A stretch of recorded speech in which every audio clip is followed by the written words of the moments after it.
오늘 제 간증을 드리기 전에 말씀 한 구절을 보길 원하는데 한 절이니까 우리 같이 한번 합독해 볼까요? 시작. 우리에게 여러 가지 심한 고난을 보이신 주께서 우리를 다시 살리시며 다시 이끌어 올리시리이다. 아멘. 이 말씀은 제가 큐티를 말씀 묵상을 하다가 이제 보게 된 구절인데요. 우리에게 여러 가지 심한 고난이 있었지만 또 저에게 여러 가지 심한 고난이 있었지만 하나님께서 저를 어떻게 살리셨고 땅 깊은 곳에 있는 저를 어떻게 다시 이끌어 올려주셨는지를 생각을 하니까 제가 한번 이렇게 제목을 줘보고 싶었던 거예요. 나를 다시 이끌어 올리신 하나님이라는 제목을 짓게 됐어요. 나를 다시 이끌어 올리신 하나님께서 또 이 가운데 여러 가지 심한 고난 가운데 또 계실 수도 있는 우리 성도님들에게도 동일하게 성령의 역사하심으로 오늘 다시 한번 일으켜 올리시는 그런 은혜를 또 성령의 역사하심을 체험하게 되는 그런 시간이 되기를 간절히 바랍니다.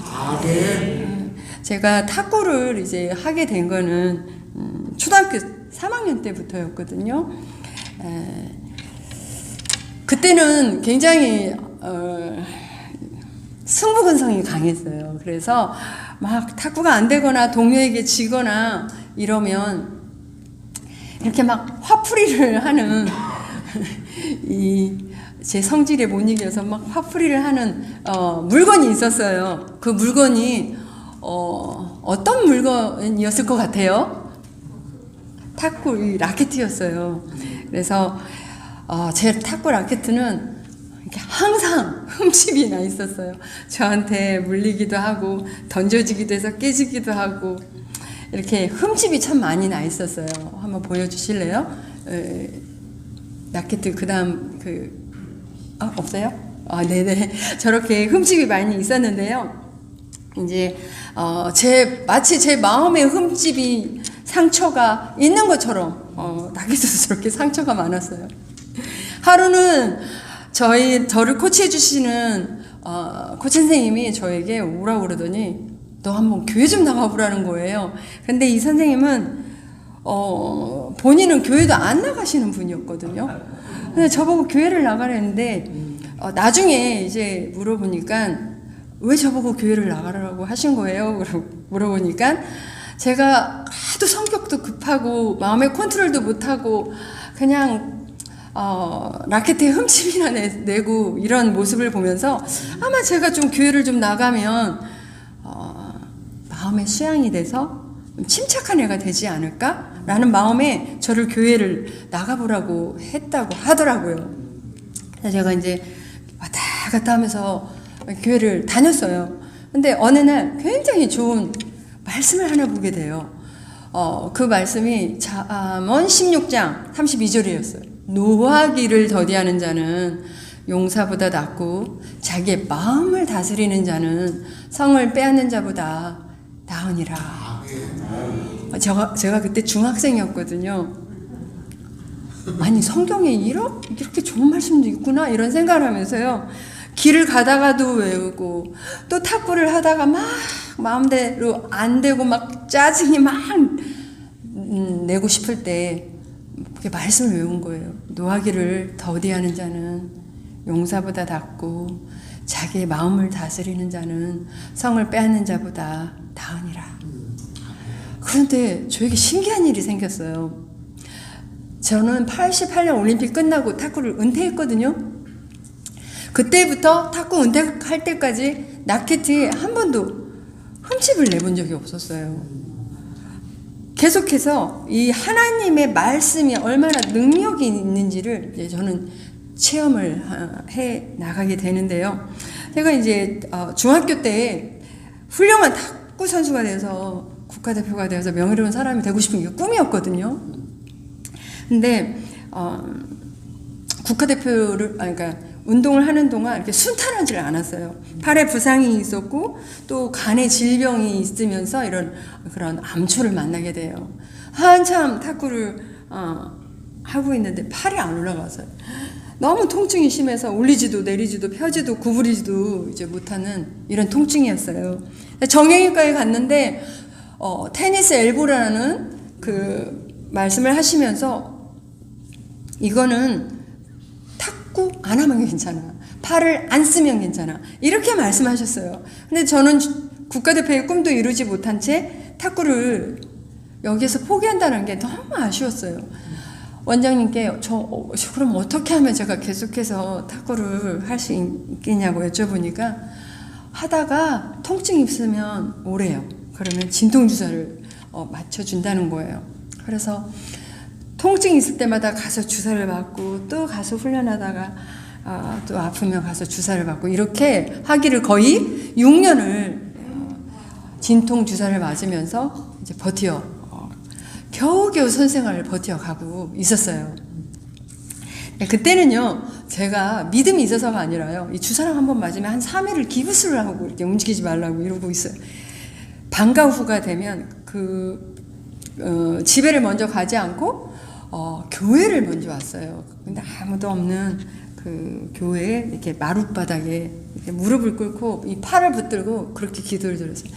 하나님, 제 팔 좀 낫게 해주세요. 라고 그렇게 기도를 하고 귀가를 하곤 했었어요.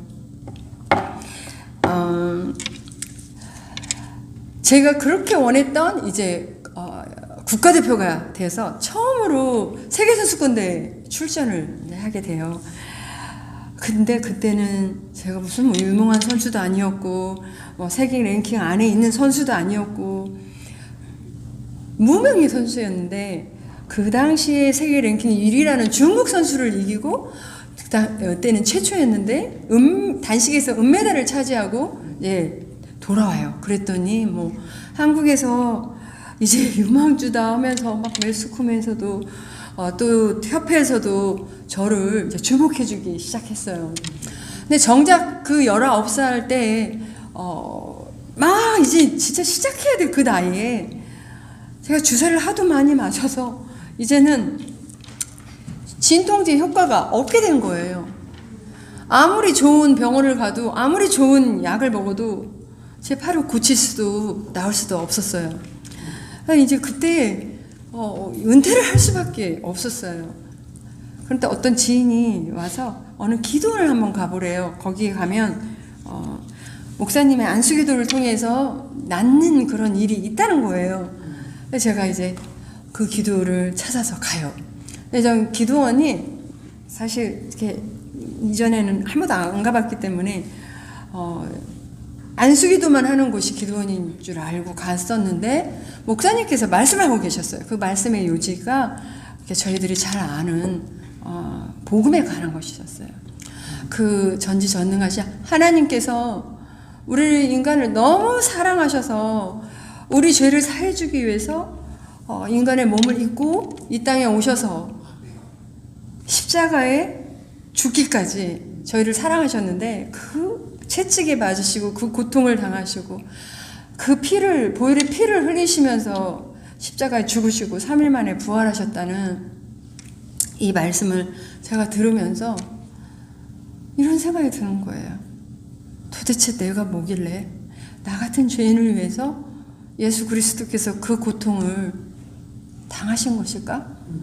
라고 생각하니까 너무 눈물이 나는 거예요.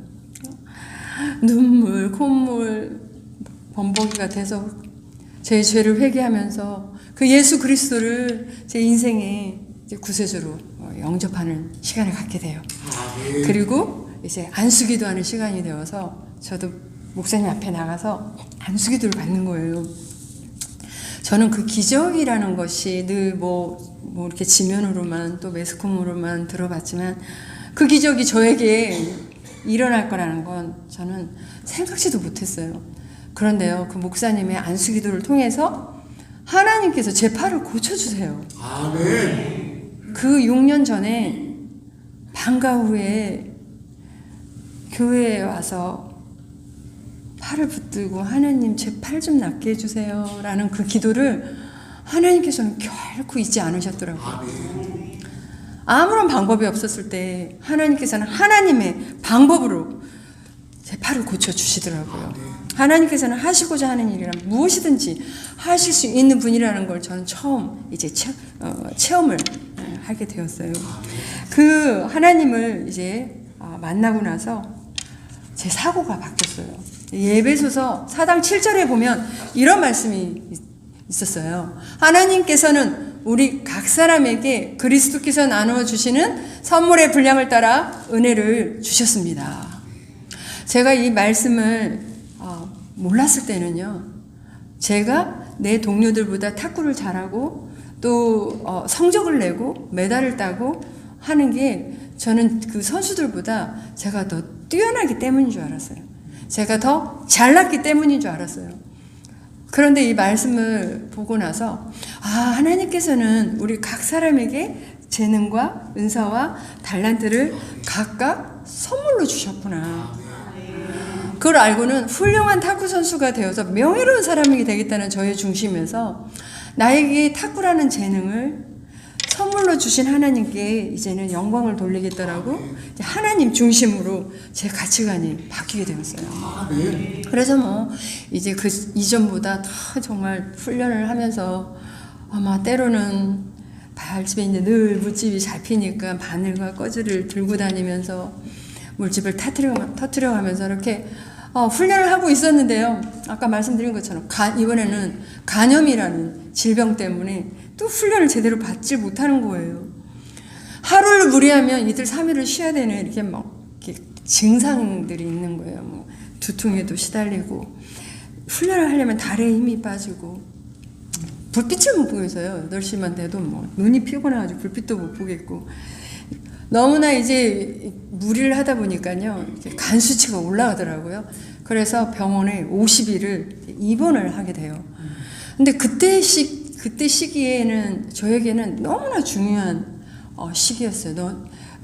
왜냐하면 86년 아시안게임이 서울에서 있었고 88년 올림픽이 서울에서 있었는데 특별히 88년 올림픽은 탁구라는 종목은 이전에 채택이 안 돼 있었어요. 88년 올림픽부터 이제 탁구가 채택이 돼 있었거든요. 병상에 누워서 이런 생각을 하게 돼요. 왜 나는 다른 선수들처럼 건강하고 부상도 없고 이렇게 마음껏 좀 훈련을 해서 좀 시합에 나가면 좋을 텐데 왜 나는 이런 늘 부상과 질병으로 이런 시련이 있는 걸까? 라는 생각을 참 마음에 공고하더라고요.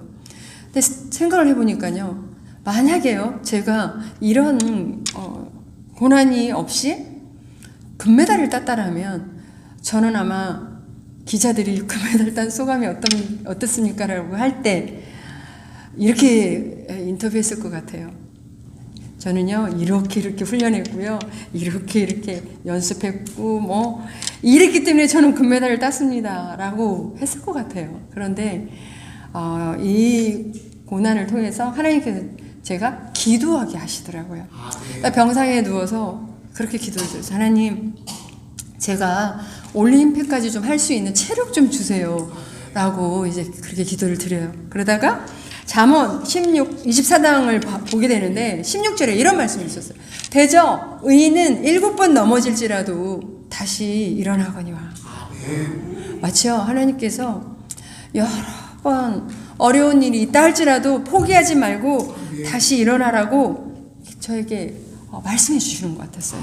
그래서 여러 과정들을 거치면서요, 올림픽을 하기 전에 이제 87년도에 세계선수권대회 인도 뉴델리에서 있었는데 그 대회를 참가를 하게 돼요. 막상 시합에 참가를 했는데 태어난 지 얼마 되지 않아서 체력은 약하고 이제 탁구 훈련 제대로 하지 못하고 가서 탁구가 자신이 없고 상황이 너무 암담한 거예요. 이 시합을 잘하면 올림픽에 시드 배정이 유리하게 되는데 숙소에서 엎드려서 하나님 앞에 또 이렇게 기도를 드려요. 하나님, 저 지금 태어난 지 얼마 되지 않아서 몸도 약하고요. 훈련도 제대로 하지 못하고 와서 이제 탁구에 자신이 없는데 하나님 저 좀 도와주세요. 이렇게 기도를 드리고 이제 시합을 하는데요. 단식 부분이었는데요. 저랑 겨루게 된 상대편의 선수는 제가 고등학교 1학년부터 국가대표가 됐을 때 국제대회에 나가서 여러 번 겨뤄봤던, 같은 나이로서 여러 번 겨뤄봤는데 한 번도 이겨보지 못했던 선수였어요. 그런데 이 선수와 이제 준결승에서 세트스가 2대2가 되고 마지막 5번째 시합을 하는데, 지금 탁구를 좀 하시는 분은 지금은 11점으로 바뀐 걸 아실 거예요. 근데 그 당시 21점이었어요. 근데 그 선수의 점수가 18점이고 저는 11점이었어요. 그러니까 그 선수는 3점만 따면 결승에 오르게 되고 저는 무려 10점을 따야 되잖아요. 18대 11 이란 점수에서 그거는 정말 이거 누가 봐도 다 제가 지은 시합이잖아요. 근데요, 하나님께서 제 마음에 이렇게 평안함을 주셨는데 그냥 한 점 한 점 최선을 다해서 했어요. 근데 그 선수 점수를 18이라는 점수를 그대로 묶어놓고요, 제가 10점을 연속적으로 따면서 21대 18로 역전승을 거두게 돼요. 할렐루야. 그 대회가 마치고 이제 올림픽을 하게 돼요. 이제 올림픽에 현정아 선수랑 저랑 복식에 결승을 하게 되는데, 사실 중국은 중국 탁구가 세계에서 최강이고 정말 난공불락이라는 별명이 붙어질 정도로 그 만리장성의 벽을 넘기가 정말 어려운 중국 탁구거든요. 근데 우리가 복식을 하기 바로 직전에 어떤 시합이 있었냐면, 올림픽 개인 단식에서 중국 첸진과 자오지민 선수가 금메달을 땄고, 중국 선수 3명이 나왔는데 금메달, 은메달, 동메달 다 딴 거예요. 근데 첸진과 자오지민 선수가 금메달, 동메달을 땄는데 이 선수랑 이제 우리가 복식 결승을 해야 되는 거예요. 개인적인 기량을 봐서도 저희들이 그들이 한 수 위에 있었고 또 금메달을 딴 선수고 하니까 이렇게 마음이 위축이 돼 있었어요. 우리 둘이가. 그리고 자신감이 없었어요. 시합 시간이 됐어요. 먼저 출전했어요. 우리 이제 출전을 해야 되는데, 현정아 선수 저보다 이제 5살 후배거든요. 정화야, 우리 기도하고 들어가자. 그래서 이제 함께 둘이 손을 꼭 붙들고 기도를 해요. 하나님, 저희들이 훈련한 거 후회 없는 시합 할 수 있도록, 최선을 다할 수 있도록 도와달라고 기도를 하고요. 시합에 딱 들어갔어요. 복식은 3번 시합해서 2번 이기면 금메달을 따는데요. 첫 번째 시합을 하는데 접전 끝에 아슬아슬하게 가다가 21대 19로 간신히 이겨요. 2번째 시합하는데 저희들이 또 져요. 3번째 마지막을 하는데요. 초반에 접전 끝에 막 가다가 중반에 어떤 일이 있었냐면요. 상대 첸진과 자오짐이라는 선수가 둘이 이렇게 복식을 하면 스텝을 이렇게 밟잖아요. 그 스텝이 엇갈리면서 자오짐이라는 선수가 그 코트에서 넘어지면서 이렇게 엉덩방아를 찍는 일이 생겨요. 그 큰 체육관에 그 많은 관중 앞에 탁구대 한 대만 딱 집중되어 있는 그런 상황에서 자오지민 선수가 그렇게 넘어지는 일이 생겼을 때 제가 그게 저래도 너무너무 창피했을 것 같아요. 근데 어쨌든 그게 계기가 되면서 저희들이 점수 차이를 확 벌어지게 하고 21대 10이라는 점수로 이기고 이제 금메달을 따게 돼요. 이 기자들이 이제 인터뷰를 하는 거예요. 금메달 딴 소감이 어떠냐고. 아까 잠깐 영상에 이렇게 보셨는지 모르겠는데요. 이렇게 얘기했어요. 우리들이 부족하지만 신앙의 힘으로 정화와 함께 호흡을 맞춰서 우승할 수 있었던 거 하나님께 영광을 돌립니다. 이렇게 고백할 수 있었던 이유가 있었어요. 저는 15년 동안 탁구 선수 생활을 이제 마치고 제 탁구 인생을 돌이켜보니까요, 제가 하나님 앞에 드린 고백이 있었어요. 고린도전서 1장 27절에서 28절인데요. 하나님께서 세상에 미련한 것들을 택하사 지혜 있는 자들을 부끄럽게 하려 하시고 세상에 약한 것들을 택하사 강한 것들을 부끄럽게 하려 하시며. 아멘. 이 말씀이 저의 고백이 된 이유가요, 말씀드린 것처럼 제가 하나님 앞에 엎드려서 하나님 저 체력이 약합니다 라고 고백하는, 약하다고 고백하는 저를 들어서 강하게 하셨고요, 할 수 없습니다 도와주세요 라고 고백하는 저를 들어서 하게 하셨기 때문에 이 말씀이 저의 고백이 될 수가 있었어요. 지금도 마찬가지예요. 어떤 때는 제 한계를 느낄 때도 있고 어떤 때는 또 사방의 우겨쌈을 당해서 앞뒤가 꽉꽉 막혀 있을 때도 있고, 그럴 때마다요, 하나님 앞에 엎드려서 작은 일이든 큰 일이든 조목조목 앓을 때 하나님께서 약한 자의 편이 되어주시는 것을 경험하면서 살고 있는데요. 제 삶에 가장 약할 때 강함 되어주셨던 저의 하나님이 오늘 이 자리에 계시는 여러분들의 하나님이 되어주시기를 간절히 바랍니다. 아멘. 저는 15년 동안 이렇게 선수 생활을 하고 8년 동안 이제 국가대표를 하고 올림픽이 끝나고 나서 은퇴를 하게 돼요. 은퇴를 하고 났는데 이렇게 탁구 라켓을 이렇게 놓는다는 이 자체가 너무나 허전한 거예요. 막 허전하고 허탈하고 막 공허하고 마치 막 세상이 다 끝난 것 같은 종말이거든요. 이런 막 느낌이 있더라고요.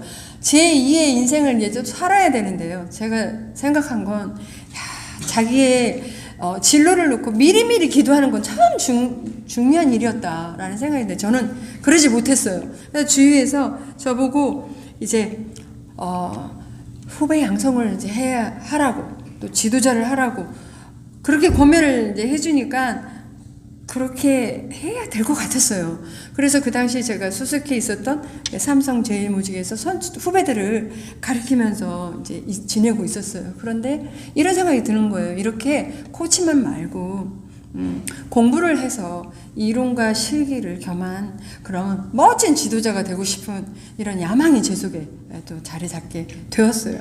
그래서 이제 그 지도자가 되기 위해서 이론과 실기를 겸한 멋진 지도자가 되기 위해서 그 길을 걸어가고 있었는데요. 사람이요 너무 간사한 것 같아요. 제가 선수 시절 때 그 매 순간순간마다 매 시합마다 하나님께 그렇게 부르짖고 간절히 찾았던 제가요 은퇴를 하고 나서 지도자의 길을 가는데 선수 때처럼 그렇게 부르짖을 일도 별로 없는 것 같고 뭐 간절할 일이 별로 없는 거예요. 저도 모르게 제 신앙이 느슨해지고 나태해지게 되더라고요.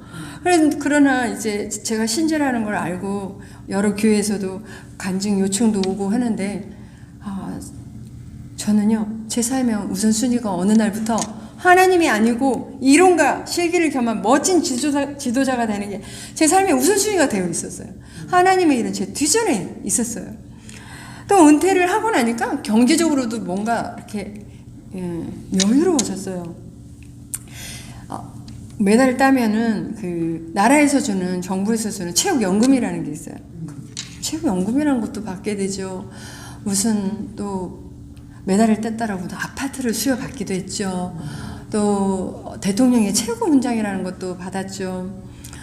갑자기 이런 생각이 들었어요. 야, 이제는 내가 코치가 되고 감독이 되고 승진이 되고 내 앞날이 다 보장이 돼 있을 것 같다. 탄탄대로일 것 같다. 이제는 아무런 부족함이 없이 이제 행복하게만 살면 되겠구나. 이런 생각을 하게 돼요. 정말 저는 아무런 부족함이 없이 이제는 행복하게만 살면 될 줄 알았어요. 근데 참 이상해요. 시간이 가면 갈수록, 날이 가면 갈수록요, 하나도 행복하지가 않고요. 제 영혼이 점점 메말라져 가고 있고, 기쁨이 사라져 가고 있고, 점점 더 공허해져 가고, 더 허탈하고, 이러면서 이런 생각이 들었어요. 그런데 내가 지금 왜 지도자의 길을 가고 있는 거지? 그 목적은 뭐야? 의미는 뭐지? 이런 생각을 하게 됐어요. 그래서 막 삶에 회의가 오는 거예요. 그때까지만 하더라도요, 제가 우울증을 앓고 있다는 생각을 전혀 하지 못했어요. 그런데 63세 되셨던 저희 어머님이요, 갑자기 간암으로 투병 생활을 하시게 돼요. 그래서 뭐 공부를 하는 것도 지도를 하는 것도 다 스톱하고 일단 한 달 동안 집중적으로 어머니를 간호를 해드리게 됐는데, 어머님이 이렇게 점점 악화되시다가 한 달 만에 먼저 천국에 가신 거예요. 어머니 하면 뭐 다 마찬가지시겠지만 저에게 있어서 어머니는요, 이 세상에 어머님이 안 계신다는 것도 생각도 해보지도 못했을 뿐만 아니라 저희 어머니는 뭐 비가 오나 눈이 오나 철학에도 새벽기도 다니시면서 저를 위해서 기도해 주셨던 그런 기둥과 같은 어머님이셨어요. 그런데 그 어머니가 먼저 천국에 가시고 나서요, 제가 심한 무기력증에 빠지게 돼요.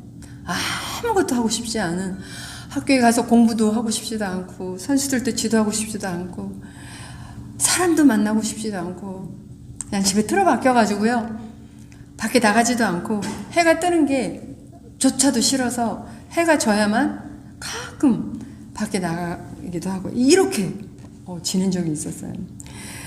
그 모습을 보던 저랑 가깝게 지내던 두 집사님이 찾아와서 너무 안타까워가지고 왜 이러고 있냐고, 좀 나가서 산책도 하고 운동도 좀 하고 그래야 되는데 왜 이러고 있냐고, 그러면서 저를 드라이브 시켜준다고, 이제 강화도에 코스모스 많이 피었으니까 그거 구경시켜서 저를 차에 태워서 가는 거예요.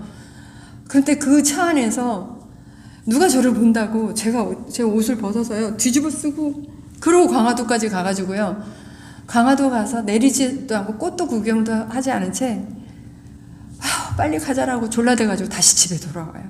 이 두 집사님이 이전에 제 모습이 아니니까 아무래도 심각하다 그러면서 저를 상담을 받게 해줘야 되겠다 해서 영동 세브란스에 이제 정신과 원장님 만나게 해주려고 저를 데리고 가요.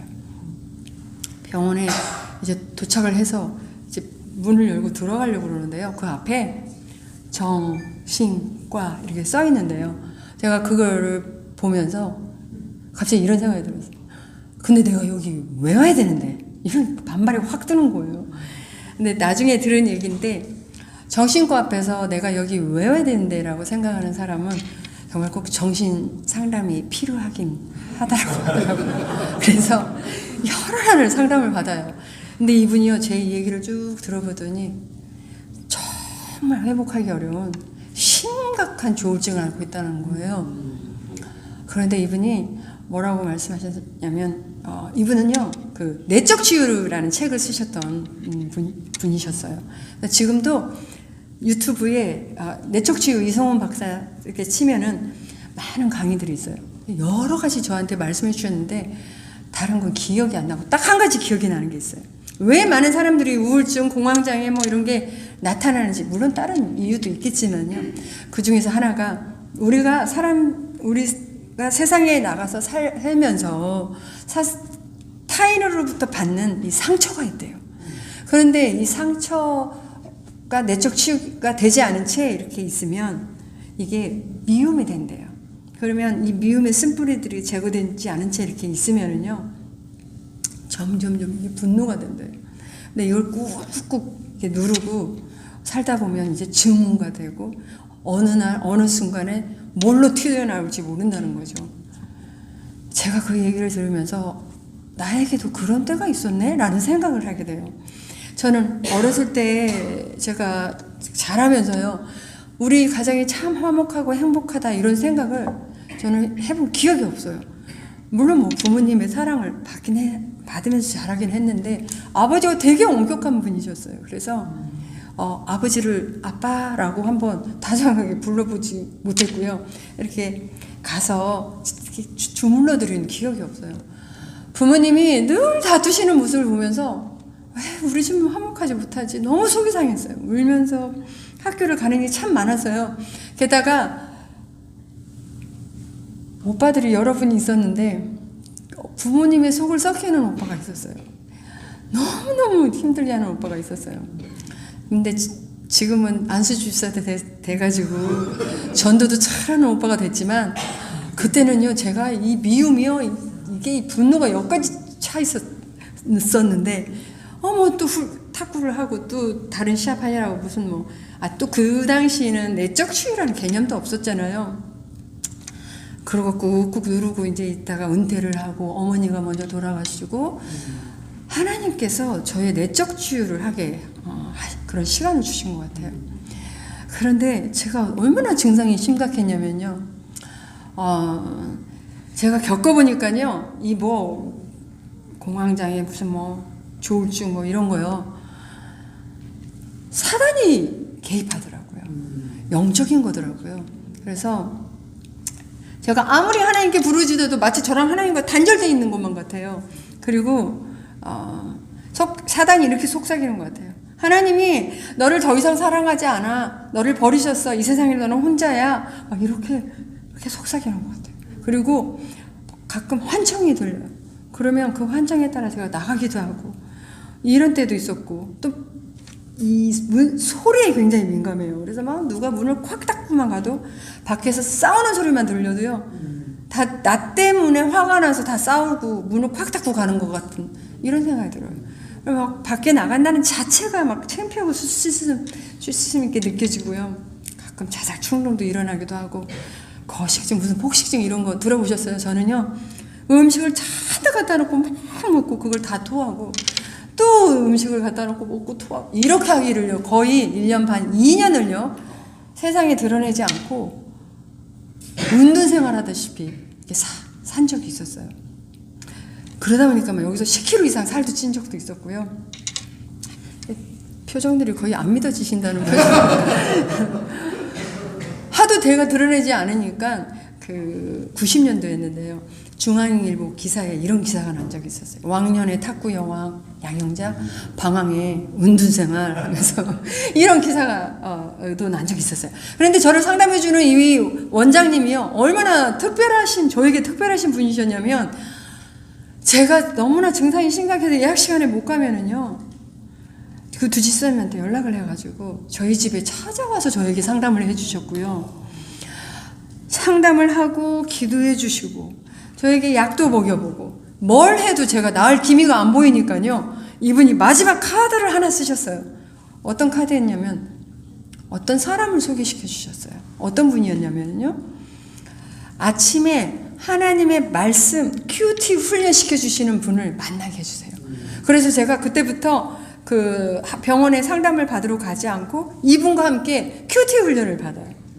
그러면서 성경 공부를 하는데 여러 말씀들이 있었는데요, 그 말씀 중에 시편 107편 10절에서 14절에 이런 말씀이 있었어요. 사람이 흑암과 사망의 그늘 아래 앉으며 공고와 쇠사슬의 매임은 하나님의 말씀을 거역하고 지존자의 뜻을 멸시함이라. 이에 그들이 그 환난 중에 여호와께 부르짖음에 그들의 고통에서 구원하시되 흑암과 사망의 그늘에서 인도하여 내시고 그들의 얼거맨 줄을 끊으셨도다. 아멘. 제가 이 말씀을 공부해 나가다가요, 내가 왜 흑암과 사망의 그늘 아래 앉아있는 것만 같고 공고와 쇠사슬의 매임과 같은 이런 삶을 살고 있는지 저는 이 말씀을 통해서 해답을 얻게 되었어요. 그 이유는 하나님의 말씀을 거역하고 지존자의 뜻을 멸시하기 때문이었구나 라는 것이었어요. 제가 말씀드린 것처럼 선수 시절 때 그렇게 하나님을 찾고 매달리고 그렇게 하나님 앞에 나아갔던 제가요, 은퇴를 해서 제 마음이 텅텅 비고 허전하고 허탈할 그때 이렇게 말씀을 공부하면서 하나님의 말씀으로 이 허전함을 계속 채워 넣었더라면 저는 얼마나 영적으로 풍성한 그런 삶을 살았었겠어요? 그런데 저는 잠시 세상의 것을 채우는 적이 있었어요.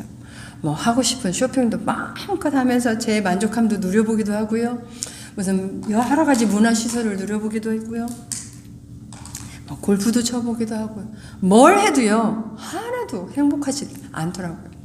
하나님과 나와의 관계가 친밀하지 못하고 나와 하나님과 관계가 멀어져 있을 때 내 영혼이 피폐할 수밖에 없는 거구나. 나를 창조하신 하나님과의 나의 관계가 멀어져 있으면 멀어져 있을수록 우리는 흑암과 사망의 그늘 아래 앉아있는 것만 같고 공고와 쇠사슬의 매임과 같은 이런 우울한 삶을 살 수밖에 없는 영적 존재구나 라는 것을 깨닫게 되었어요. 우리 이곳에 계신 성도님들은 어떠신가요? 하나님과의 관계가 친밀하시고 가까운 가운데 있으신가요? 어떤 사람이 이렇게 얘기하는 거예요. 예수 잘 믿는 사람, 교회 잘 다니는 사람, 무슨 고난이 있어? 만사 형통해야 되는 거 아니야? 무슨 우울증이야? 그러면서 저를 조롱하기도 하고 비판하기도 하더라고요. 그런데 우리는요, 냉수를 앞에 떠다 놓고 그 앞에서 피나이다 하는 만사 형통만을 구하는 그런 종교가 아니잖아요. 때로는 우리에게 우리가 받는 고난에는 뜻이 있고요.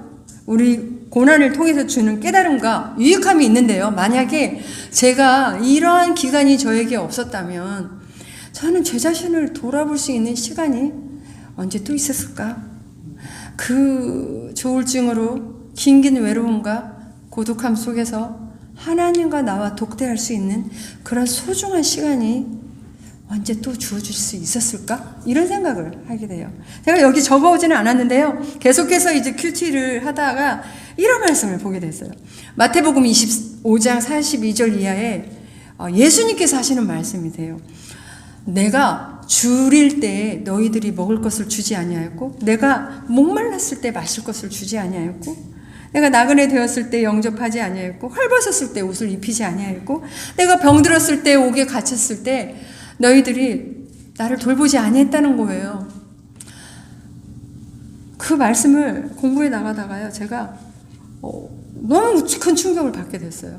그 말씀을 듣던 사람들이 묻잖아요. 예수님, 언제 우리가 예수님을 돌보지 아니했습니까? 예수님이 그렇게 말씀하시잖아요. 지극히 작은 자 하나에게 하지 아니한 것이 곧 내게 하지 아니한 것과 같으다. 저는 정말 충격받았어요. 말씀드린 것처럼 저는 받은 은혜가 너무 많은 거예요. 6년 동안 아팠던 팔 하나님께서 고쳐주셨죠. 올림픽 출전 못할 거라고 생각했는데 올림픽뿐만 아니라 세계대회, 아시안게임 다 금메달 주셨죠. 저에게 가장 큰 선물, 영원히 지옥에 갈 수밖에 없는 저를, 제가 오늘 당장 죽는다고 할지라도 천국에 갈 수 있는 영생의 선물을 저에게 주셨는데, 저는 생각해 보니까요, 제가 주님 앞에 해드린 게 하나도 없는 거예요. 8년 동안 국가대표가 돼서 태극마크를 달고요, 여러 국제대회를 다니면서 정말 좋은 대접만 받아보고, 내 주위에 누가 힘들어하는지, 누가 지쳐있는지 조차도 관심도 없었어요. 오직 내 이기적인 삶만 살아왔구나라고 생각하니까, 지극히 작은 자 하나에게 냉수 한 그릇을 준 적이 없다고 생각하니까 너무너무 주님께 죄송했어요. 그 당시에 참 즐겨 불렀던 찬양이 낮엔 해처럼 밤엔 달처럼이라는 찬양이었어요. 그 찬양의 가사를 보면은 후렴에 가난한 영혼, 지친 영혼을 주님께 인도하고 푼대. 나의 욕심이, 나의 못난 자아가 언제나 커다란 짐되어 나를 짓눌러 마음을 공곡해 하니 예수여 나를 도와주소서. 이 찬양을요, 얼마나 많이 불렀는지 몰라요. 헝헝 울면서 하나님 앞에 이렇게 기도를 드립니다. 하나님, 제가 지금 겪고 있는 조울증 회복이 된다면 제가 이런 가사와 같은 삶을 살고 싶습니다. 가난한 영혼, 지친 영혼을 주님께 인도하고 싶습니다. 그런데요, 이게 뭐 한 달도 두 달도 아니고요, 1년이 지나고 2년이 다가가도 이게 회복이 안 되는 저의 모습을 옆에 사람들이 보면서요, 고개를 절레절레 흔들면서 이제는 양형자는 다시 일어나지 못해. 다시 재개할 수 없어. 이제 끝난 인생이야. 하면서 한 사람씩 다 제 주위를 떠나더라고요. 그런데요, 말씀만이 저를 붙들어 주셨어요. 시편 107편 20절에요. 그가 그의 말씀을 보내요. 그들을 고치시고 위험한 지경에서 건지시는도다. 하나님께서요, 위경에 있는 저에게 말씀을 보내주셔서 저를 고치시고 건져주시는데요, 하나님의 말씀의 광채가 저를 비추기 시작하니까는요, 회복하기 어렵다고는 조울증에서 제가 회복되어 간 거예요. 그리고 저는 이제 결혼을 하고 97년도에 가족이 이제 몽골 선교사로 가게 돼요. 한참 열심히 사역을 하고 있는데 어느 출판사에서 연락이 왔어요. 저보고 책을 내면 좋겠다는 거예요. 그래서 왜 제가 책을 내야 됩니까? 그러니까 뭐 올림픽 금메달리스트가 다 내려놓고 선교지에 가니까 책을 내면 참 좋겠대요. 아무리 생각해도 제가 책을 낼 의미를 느끼지 못했어요. 14년 동안 사역을 하고 한국에 돌아왔어요. 한국에 돌아왔는데 왜 이렇게 많은 사람들이 제 주위에도 그렇고 우울증 공황장애 너무 많은 거예요. 제가 책을 냈는데요, 책을 본 분이 문의가 오는 거예요. 자기 아들 딸들은 너무 우울증으로 너무너무 힘들어하고 있는데 도대체 어떻게 그 우울증을 고쳤냐는 거죠. 그래서 제가 이렇게 고민해 줬어요. 우울증은요, 끝까지 인내심을 가지고 인격적으로 사랑해 주셔야 됩니다. 이렇게 고민을 하긴 했는데요. 제가 내문고에서 사역을 하고 돌아오면서 한쪽 제자, 탁구를 가르치던 제자를 한국에 돌아오면서 데려와서 규화를 하게 했어요. 그래서 이제 선수로서 하고 있는데, 이 선수가 7년 동안 공황장애를 앓는데요. 제가 돌봐주는데 너무너무 지치는 거예요. 너무 힘든 거예요. 어떤 때는 이 공황장애가 숨이 안 쉬어지는 게 있나 봐요. 숨이 안 쉬어진다고 소리를 꽥꽥 질러도 되고. 그때부터 제가 큐티했던 거 말씀을 매일 문자로 보내고 전화로 기도해주고 이랬더니요, 점점 회복이 되면서 2년 전부터요, 이게 회복이 되면서 이제 성적을 내는 거예요. 성적을 내더니 국내대회에서 이제 우승을 하면 하나님 앞에 감사 기도를 드리는 거예요. 그러니까 보여주실래요? 사진 좀 보여주실래요? 그 다음이 있는데. 없어요? 그런 거 하면은 또 이기고 나면 하나님께 영광을 돌린다라고 이렇게 네. 그 다음에요. 네. 인터뷰를 하나님께 영광을 돌린다고 인터뷰를 하는 거예요. 근데 이 선수가요, 이 제자가 그 어려운 올림픽에 이제 파리 올림픽에 이번에 가게 됐어요. 할렐루야. 그런데 어제 이렇게 말씀으로 이렇게 해줬더니 막 이렇게 회복이 됐잖아요. 완전히 회복이 됐는데요. 전 또 이렇게 고민해 줬어요. 꼭 병원을 가셔야 됩니다. 그리고 약도 복용하셔야 됩니다. 그런데 더 중요한 게 있습니다. 그거는 하나님의 말씀을 붙드셔야 됩니다. 라는 것이었어요. 히브리서 4장 12절에도요, 하나님의 말씀은 살아있고 활력이 있어서 좌우의 날새는 어떤 검보다도 예리하여 홍과 영과 및 관절과 골수를 찔러 쪼개기까지 하며. 이 하나님의 말씀이 살아있기 때문에요, 홍과 영과 및 관절과 골수를 찔러 쪼개기까지 하시더라고요. 사람을 변화시키시더라고요. 저는요, 이런 하나님의 말씀을 붙들면서 제 영혼이 다시 살아났기 때문에요, 제 삶에 가장 중요하게 생각하는 것이 이제는 하나님의 말씀을 붙드는 일이 되었어요.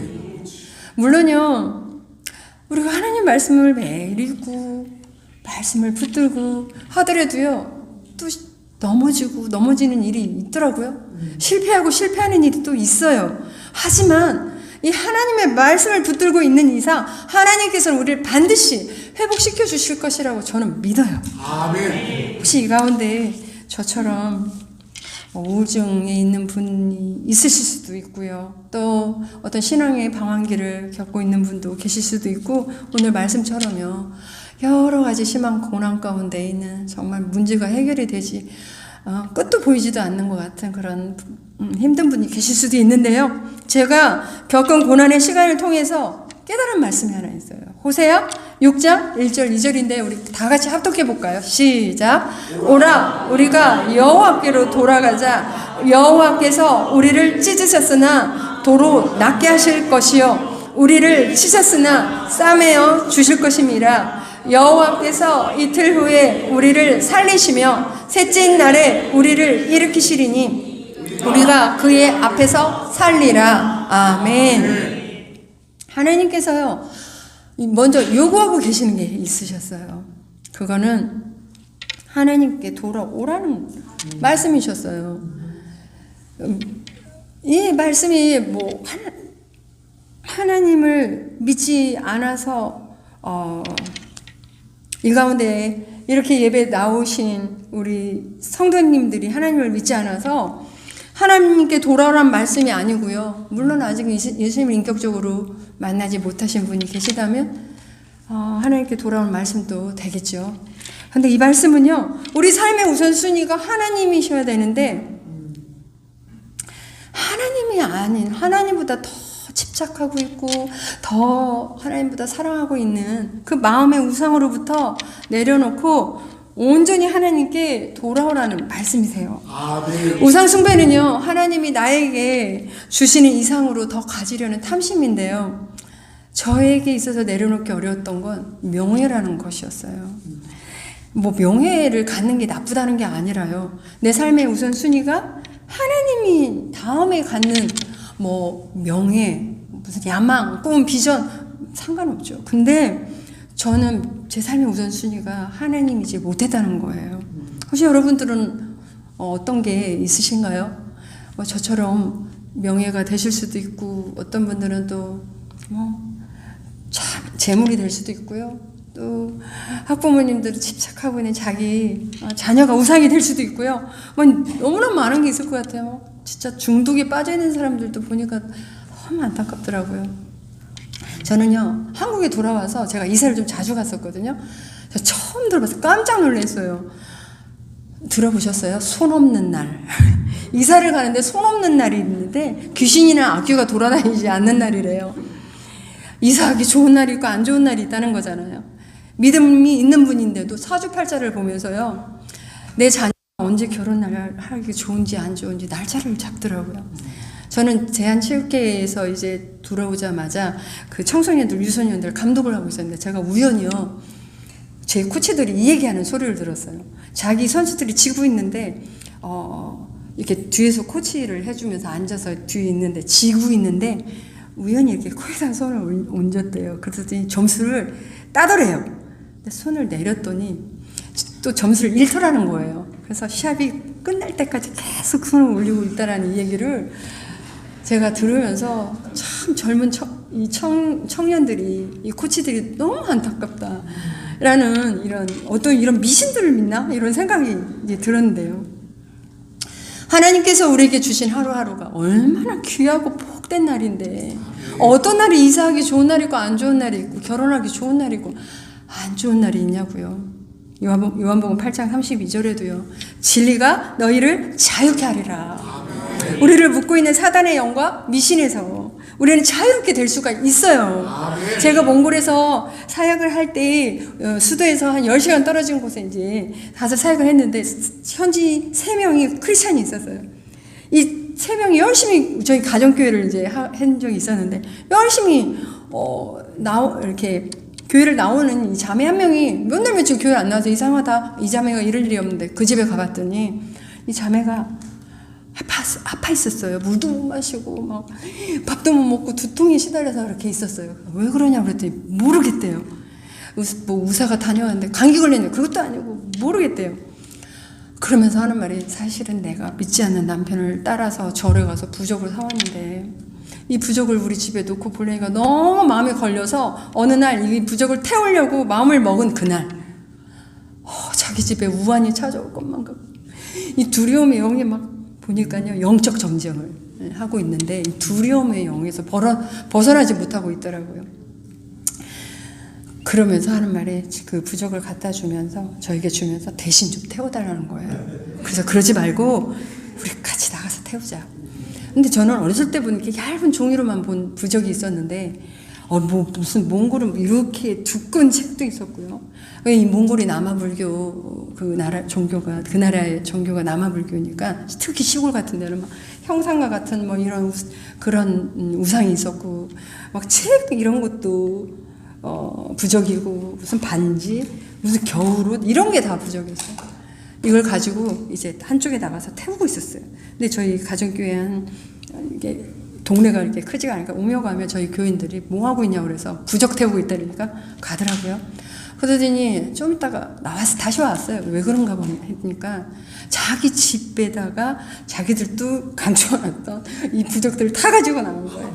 그래서 둥그렇게 우리가 앉아가지고요, 부흥이라는 찬양이 이제 몽골말로도 번역이 되어 있었는데, 우리들의 우상을 태우실 성령의 불 임하소서라는 찬양을 하면서 이제 기도의 시간을 가졌어요. 부적을 다 태워버리고 이제 각자 집으로 돌아갔고, 이 자매를 부축해서 집에 바래다 줬어요. 집에 돌아와서 제가 생각을 해보니까, 왜냐면 이 부적이요, 우리나라 돈으로 이렇게 환산해보면 30만 원에 해당하는 돈을 들여서 산 거예요, 이 남편이. 그런데 그 당시 30만 원 굉장히 몽골돈 큰 돈이었어요. 이 남편이 이 부족을 태웠다라고 그러면 부인을 때리지는 않을까? 다투지는 않을까? 너무 걱정이 됐어요. 그 다음날 아침에 다시 가봤어요. 이 자매가요, 거울이 있는데 막 화장을 하고 있어요. 그래서 너 오늘 상태가 어떠냐라고 그러니까 어제까지만 해도 시달렸던 그 두통이 없어졌고 지금 몸이 괜찮아져서 일하러 나가려고 준비 중에 있었어요. 그 모습을 보던 남편도 그 아내가 회복되는 모습을 물끄러미 쳐다만 보고 있었는데 제가 그때 그 생각을 했어요. 야, 하나님께서는 우리들이 가지고 있는 우상을 버릴 때 이렇게 기뻐하시는구나. 이렇게 놀랍게 역사해 주시는구나. 그렇다면 우리도 이 몽골 자매처럼 우상을 버릴 때 놀랍게 역사해 주실 텐데 우리가 무슨 몽골 사람들처럼 집에 무슨 형상과 같은 우상이 있는 게 아니잖아요. 형상과 같은 보이는 우상은 없다 할지라도 보이지 않는 마음의 우상은 있을 수 있겠구나라는 생각을 하게 됐어요. 그게 말씀드린 것처럼 어떤 명예가 될 수도 있고 뭐 재물이 될 수도 있고 너무나 많은 게 있을 수 있겠다라는 생각을 했는데요. 우리가 그것을 이 몽골 자매처럼 버려버리고 태워버리고 할 때 하나님께서 우리의 삶에도 매일매일 역사해 주실 것이라는 생각을 하게 됐어요. 탐심이라는 마음의 우상을 버리고요. 내 삶의 우선순위를 예수님께 올려놓고 하나님께 온전히 하나님 앞에 돌아온다면 우리를 찢으셨으나 도로 닦게 하실 것이요 우리를 찢었으나 싸매어 주실 것이라고 약속해 주셨어요. 비록 지금 우리 한 분 한 분 여러 가지 심한 고난 가운데 힘들어하고 있는 부분이 있다 할지라도요 하나님께서는 우리를 다시 살리실 것이고요 땅 깊은 곳에 있는 우리를 다시 이끌어 올리시는 하나님이신 것을 믿으시기를 바랍니다. 제가 선교사로 간 거는요 여러 가지 이유가 있었지만 남편의 영향이 참 컸어요. 저희 남편은 이제 그 당시 연합뉴스 기자로 국제부 기자로 있었어요. 이런 그냥 취재하는 기자가 아니라 이렇게 한국 뉴스를 번역해서 해외로 보내는 그런 역할을 6년을 했었는데요. 제가 청년부에서 그 청년을 본 거예요. 근데 저는 맨 뒷자리에 앉아서 항상 예배를 드렸거든요. 근데 어떤 한 청년이 그때는 이제 이름이 뭐고 직업이 뭔지 전혀 몰랐죠. 근데 어떤 한 청년이 맨날 그 자리에 앞에 앉아가지고 80년대에 우리가 찬양을 할 때는요 이렇게 손을 높이 들고 찬양하는 시대가 아니었어요. 그런데 그 청년 한 명만 그 앞에 앉아가지고 손을 높이 들고 찬양을 하는 거예요. 뒤에 앉아가지고 저렇게 믿음이 좋은 형제가 있나? 라고 생각한 것이 아니라 뒤에 앉아가지고 지 혼자 예수 믿나? 저렇게 꼭 티를 내고 예수 믿는 티를 내고 저렇게 예수를 믿어야 되나? 막 이러고 막 혼자 막 비판하고 있었거든요. 오늘날 저희 남편이 될 줄 누가 알았겠어요. 그래서 이제 남편이 선교 비전이 있었고 이제 또 남편은 신학을 또 사표를 내고 신학을 해서 선교 훈련을 받고 이제 몽골에 선교사로 가게 된 거예요. 그런데 하나님께서 왜 6년 동안 이 번역 기자를 하게 하셨는지 저희 몰랐어요. 몽골에 가서 알았어요. 몽골이 가서 보니까 우리 남북한처럼 분단 국가더라고요. 외몽골이 있었고 내몽골이 있었어요. 근데 이제 외몽골은 울란바토르라고 하는 그 수도가 외몽골이었고요. 라고 하고 있었고 내몽골은 중국 안에 자치주 소수부주로 살아가고 있는 몽골 사람들 거기를 내몽골이라고 하고 있었어요. 그런데 우리 동족처럼 말은 같은데요. 이 문자가 다른 거예요. 그래서 울란바토르에 쓰여진 성경을 내몽고 같은 동족이지만 같아지면 못 읽어요. 그 한번 PPT 좀 잠깐 보여주실래요? 아니 그 앞에 그 글자가 있는데요. 이렇게 새로 그 앞에 여기 오른쪽에 보면은요. 저게 내몽고 수직 그 몽골의 그 자기 나라의 고유 문자예요. 그리고 왼쪽이 이제 울란바토르가 사용하고 있는 러시아 키릴 문자인데요. 그래서 내몽고의 성경이 없었기 때문에 우리가 그 외몽골에서 사역을 하다가 남편이 성경 번역을 하기 위해서 이제 내몽고에 가게 된 거예요. 그래서 이제 신구약을 다 번역을 하고 이제 한국에 저희는 돌아와서 남편은 계속해서 성경 번역 컨설턴트로 이제 일을 하고 있고요. 그 다음에요. 저는 이제 그곳에서 비자 참 받기 어려운데 탁구를 가르쳐 주면서 이제 그 비자를 받으면서 어린이들에게 탁구를 가르쳐 주면서 사역을 했어요. 예.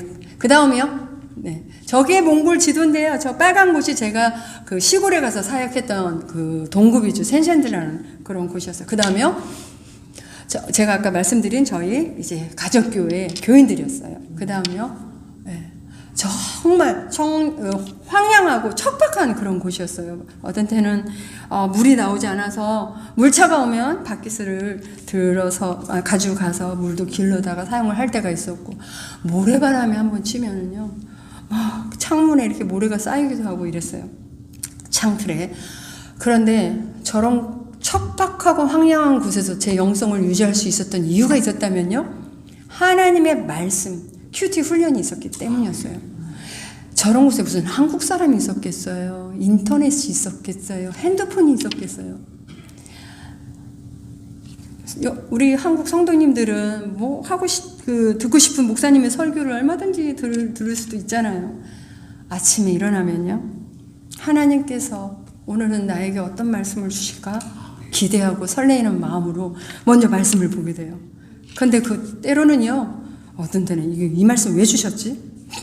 또 어떤 때는 이 뜻이 뭐지? 이럴 때도 있죠. 그런데요, 이 큐티를요, 내가 아이를 낳는 날 아침이 되었던지, 이사 가는 날 아침이 되었, 그 어떤 날 아침이 되어도 이 말씀을 먼저 보게 되는 거예요. 그런데 그럼에도요, 한국 사람의 정서가 있었잖아요. 그런 정서를 가지고 있다가 몽골에 가서 몽골어를 배우고 몽골의 문화를 익혀서 몽골 사람들과 어울려서 현지인들과 지낸다는 건 결코 쉬운 일이 아니었어요. 참 선교사로 창피한 얘기긴 하지만요, 선교사가 가서 선기로 갖고 복음 전하러 가는 이 선교사가요, 이 몽골의 문화 충격 때문에 마음의 문을 콕콕 닫고 있을 때가 있었어요. 근데 하루는 제가 심하게 아프게 돼요. 이게 모래바람이 막 치는 어느 날 이 한쪽만요, 모래가 너무 아픈 거예요. 그리고 귀가 통증이 너무 심해요. 그래서 저는 아마도 이 치통이 있으면 이렇게 통증이 있나? 이런 생각을 하게 됐어요. 근데 그 다음날 아침에 입술을 이렇게 비비는데 입술이 막 엇갈리는 거예요. 밥을 먹어도 자꾸 새고, 눈을 감아도 눈이 한쪽이 안 감기고, 이게 전혀 안 움직이는 거예요. 그런데 뭐 거기 여탈 병원이 없으니까 10시간 기차를 타고 수도에 갔어요. 한목연합에서 만든 이제 연세병원이 있어서 치과에 먼저 갔더니 치아 이상이 없대요. 코이카에서 온 신경외과 선생님이 있으니까 가보래요. 가봤더니요, 바이러스로 인한 안면 근육 마비라는 것이었어요. 찬바람을 쐬지 말고 이 약을 2주 동안 먹으면서 안정하고 지내면 괜찮아질 거라고 그랬는데, 2주가 지나고 한 달이 지나고 한 달 반이 지나고 2달이 다가오는데도 안면이 풀릴 기미가 안 보이는 거예요. 그쯤 되니까요, 제가 슬슬 걱정이 되는 거예요. 야, 이거 평생 이러고 살면 어떡하지? 그러니까 저희 남편이 저를 위로해준다고, 제가 하도 걱정하니까 위로해준다고 하루는 이런 말을 하는 거예요. 여보, 당신의 입술이 평생 삐뚤어져 있다 할지라도 나는 오직 당신만을 사랑할 테니까 걱정하지 말라는 거예요. 그거 위로 안 되더라고요. 아침에 일어나서 말씀을 보는데 고린도후서 1장 4절에 있는 말씀이었어요. 우리의 모든 환난 중에서 우리를 위로하사 우리로 하여금 하나님께 받은 위로로서 모든 환난 중에 있는 자들을 능히 위로하게 하시는 이시로다. 이 말씀을 아침에 큐티를 하는데 하나님께서 저에게 이렇게 말씀하시는 것 같아요. 내가 환난을 받고 있었을 때 내가 너에게 준 은혜와 사랑과 위로가 얼마나 많았느냐. 그 받은 사랑, 은혜, 그 위로를 여기에 위로가 필요한 사람에게도 나눠주셔야 되지 않겠냐는 거였어요. 그러니까 그 말씀을 보면서 너무 죄송했어요. 가난한 영혼, 지친 영혼을 주님께 인도하고 싶더라고. 그렇게 부르짖으면서 기도하고 그렇게 살게노라고 기도했던 제가 이 몽골에까지 와가지고 대접만 받으려고 했구나라고 생각하니까 너무너무 죄송하더라고요. 그때부터요, 이제 저희 교인들을 찾아가서 어떤 교인들은 단칸방에서 6명씩 물도 안 나오고 전기도 안 나오는 곳에서 살고 있고, 또 어떤 교인은 목발을 짚고 이 가정교회 나오는 사람도 있었는데, 그들의 아픔은 뭔지, 그들의 기도 제목은 뭔지 들어주고 기도해주는 그런 시간을 가질 수가 있었어요. 이렇게 큐티는요, 하나님이 어떤 분인지를 알게 하고요, 매일의 삶의 목적이 생기고 또 하나님의 말씀에 순종하고 적용해 나갈 때 이렇게 이루는 기쁨이 있었어요. 시편 37편 4절에도 또 여호와를 기뻐하라, 저가 내 마음의 소원을 이루어 주시리라. 하나님을 기쁘시게 하고 하나님을 기뻐할 때 하나님께서 우리의 마음의 소원을 이루어 주시는 걸 저는 경험을 했었는데, 제가 마지막으로 한 가지만 더 말씀을 드리고 마치려고 합니다. 제가 딸이 둘이 있어요. 연년생이에요. 제가 몽골에 갔을 땐 4살, 5살이었어요. 그때는 교육 걱정을 하지 않아도 됐어요. 근데 하나님께서 어떻게 우리 자녀들 교육을 시켜줬는지 말씀드리려고 하는 거예요. 근데 초등학교가 됐는데 저 시골에 무슨 한인학교가 있었겠어요? 무슨 국제학교가 있었겠어요? 하나님 앞에 기도했죠. 하나님, 우리 사역할 때 홈스쿨을 할 수 있는 분이 좀 오셔서 좀 아이들 교육을 담당했으면 좋겠다라고 이렇게 기도를 했어요. 저는 웩이라는 국제 선교 단체에 소속해서 본부가 영국에, 그 당시에는 영국에 있었거든요. 그래서 기도 편지를 이제 영국에도 보낸 거예요. 근데 그 전에 유치원 교사도 오셨고 수학 강사님도 오셨고 해서 여러 가지 한국어로 초등학교 과목들을 이렇게 가르쳐 주셨었어요. 그런데 큰아이가 4학년이 됐고 작은아이가 3학년이 됐을 때 이 영국에서 저희 기도 제목을 본 어떤 영국인이 있었어요. 이 영국인은 결혼하지 않은 여자분, 싱글분이었었는데 9년 동안 초등학교 교사만 했던 분이셨어요. 그런데 저희 기도 제목을 보고요, 그 학교에 사표를 내고 저희 아이 둘을 가르쳐 주겠다고 그 학교에서 가르쳤던 교과서를 들고 몽골에 와주신 거예요. 별로 안 놀라시는데요. 저는 그런 생각을 했었거든요. 아니, 한국에 아무리 부자가 있다 할지라도 영국인을 가정교사로 둘 만한 사람 과연 몇이나 될까? 이런 생각. 정말 이건 하나님의 은혜다. 이게 한 달, 2달도 아니고요. 1년, 2년도 아니고요. 큰아이가 초등학교 졸업할 때까지 3년을 헌신해 주시다가 이제 큰아이가 중학교 가야 되니까 이 선생님은 이제 초등학교 선생님이기 때문에 다시 영국에 가셨죠. 이제 중학교를 가야 되겠는데, 그때는 아까 말씀드린 대로 내몽고, 성경 번역하는 내몽고에 가 있었어요. 거기도 학교가 있는 게 아니었어요. 이제 어리지만 이제 기숙사가 딸린 학교로 보내야 되겠구나라고 생각하고 알아보기 시작했어요. 대전에 선교사 자녀에게 혜택을 준다는 국제학교가 있었어요. 그곳에 찾아가서 인터뷰를 하는데 이제 교장 선생님이 빨리 시험을 보래. 몇 학년에 배치해야 되는지 보려고. 그리고 저거 막 필요한 서류를 띄우래요. 그래서 뭔가 입학은 다 됐는데 제가 제일 궁금했던 게요, 한국의 국제학교 학비였거든요. 가자마자 알아보니까 지금은 물론 더 비싸졌지만 그때 25,000불이고 2명이니까 50,000불이었어요. 1년에 그렇게 50,000불에 이렇게 비싼 학교에 얼마만큼 혜택을 줄까? 너무 궁금했거든요. 근데 학비 얘기를 안 하시길래 제가 할 수 없이 여쭤봤어요. 저희들이 내야 될 학비가 얼마입니까? 이분이 뭐라고 말씀하시냐면요, 이분이 이제 그 미국 그 교장 선생님이잖아요. 내가 내고 싶은 만큼만 내. 그게 10불도 좋고 100불도 좋아. 그 얘기를 하시는데요, 제가 마치 하나님께서 그분의 입술을 통해서 자녀들 교육 걱정하지 말고 열심히 일하라고 저를 위로해 주시는 것 같아서. 그래서요, 큰아이가 중학교 1학년부터 고등학교 3학년까지 6년을, 작은아이가 초등학교 6학년부터 고등학교 3학년까지 7년을요 정말 작은 학비만 내고 교육을 받을 수가 있었어요. 저는 마태복음 6장 33절의 말씀을 기억합니다. 너희는 먼저 그의 나라와 그 의를 구하라. 그리하면 이 모든 것을 너에게 더하시리라. 이 말씀은요, 우리가 다 여기서 살고 있는 거 다 내려놓고 선교지에 가면 모든 걸 더해줄게, 이 말씀이 아니고요. 이 말씀은 하나님의 통치가 우리 삶의 영역에서 이루어지고 하나님께서 옳다고 여기시는 것이 이 땅에서 이루어지는 것을 말하는 건데요. 그러려면 하나님께서 내 삶을 다스릴 수 있도록, 나를 통치하실 수 있도록 나를 내어달라는 말씀이세요. 하나님께서 옳다고 생각하는 것을 행동하고 죄짓지 않고 거룩한 삶을 살고 또 하나님 앞에 예배를 드리면서 전도와 선교에 힘쓸 때 하나님께서 이 모든 것을 너에게 더하시겠다는 말씀이세요. 아멘.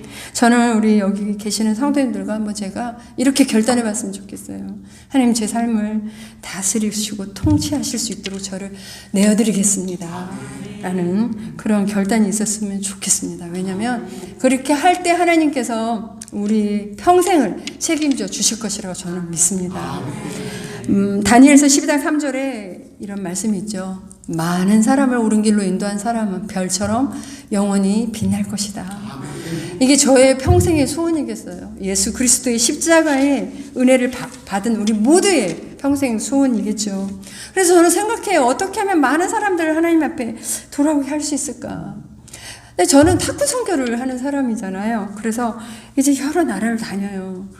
근데 이렇게 가서도 좀 간증 좀 하고 싶은데 안 되잖아요, 이게 언어가. 그래서 이렇게 A4용지 하나에다 일본에 가면 일본, 네팔이면 네팔, 중국이면 중국, 태국이면 태국 이렇게 막 이렇게 번역해서 탁구를 가르쳐 주면서 간증을 전해주면서 이렇게 하다가 잠깐 보여주실래요? 네, 이렇게 하다가 종이는 안 될 것 같아서 제가 제 스토리를 소책자로 전도 만화를 만들었어요. 그래서 보여주실래요? 네. 그래서 저거를 이제 한국하고 이제 영어만 맞는데 나중에 다른 나라 언어로도 이제 하고 싶어요. 그래서 우간다를 이제 작년에 간 거예요. 아프리카에 갔더니 야, 이걸 들고 어딜 가서 전도해야 되지라는 생각을 했어요. 근데 하나님께서요, 우리가 이렇게 동호회들이 친선 경기를 하는데 그 모슬렘권에 있는 학생들을 관중으로 동원시켜 주셨어요. 어디 돌아다니지 않아도 이 학생들에게 이제 전도 만화를 나눠줄 수가 이제 있었는데요. 그리고 이제 그 우간다의 국가대표 탁구 선수들이 이 만화를 보고 너무 감동적이다고 하면서 사진을 이제 찍어서 이렇게 사진을 찍었는데요. 제가 선교를 이렇게 하면서 이제는 너무 선교하고 전도한 일이 이전 같지도 않고 정말 힘든 시대가 되었구나. 정말 기도도 필요하고 정성도 필요하고 시간도 필요하고 재정도 필요하고. 그런데 그것뿐만이 아니에요. 때로는요, 선교를 하다 제가 몽골에 내몽고에 있었을 때 우리 팀원이 그 교회에서 와가지고 시골에 사역을 하고 돌아오다가요 교통사고를 당했어요. 그런데 어떤 사람은 갈비뼈가 부러지는 일이 있었고 어떤 사람은 안타깝게도 그 자리에서 하나님 앞에 천국에 가는 그런 마음 아픈 일도 있었어요. 그럼에도 불구하고요, 디모데 후서 4장 5절에 이렇게 말씀하고 계세요. 그러나 너는 모든 일에 신중하여 고난을 받으며 전도의 일을 하며 내 직무를 다하라 라는 이 말씀처럼요, 우리는 예수 그리스도의 복음의 빚진 자로서 우리 모두 주저앉아 있는 우리 영혼을 깨워서 말씀 앞에서 치유받고 다시 일어나서 예수 그리스도의 증인된 삶을 살게 되는 저와 여러분들이 되기를 간절히 바랍니다. 저는 그 C.T. 스터드가 쓴 이 말씀을 참 저는 좋아해요. 이 선교의 마인드가 흐려질 때 다시 한번 되새기곤 하는데 우리 한번 합독해 봤으면 좋겠어요. 시작. 예수 그리스도가 하나님이시며 나를 위해 죽으셨다면 그분을 위한 나의 어떤 희생도 결코 크다고 할 수 없다. 아멘. 세 가지 기도 제목을 한번 적어봤는데요. 우리 기도하는 마음으로 아멘, 아멘 하면서 한번 큰 소리로 합독해 보겠습니다. 시작. 나의 영혼이 상처를 입어 침체되어 있다면 주의 말씀으로 치유되게 하소서. 아멘. 하나님보다 더 사랑하고 집착하는 나의 우상, 나의 탐심이 제거되게 하소서. 아멘. 주님께서 영혼을 살리는 일에 내가 쓰임받는 자가 되게 하소서. 아멘. 감사합니다.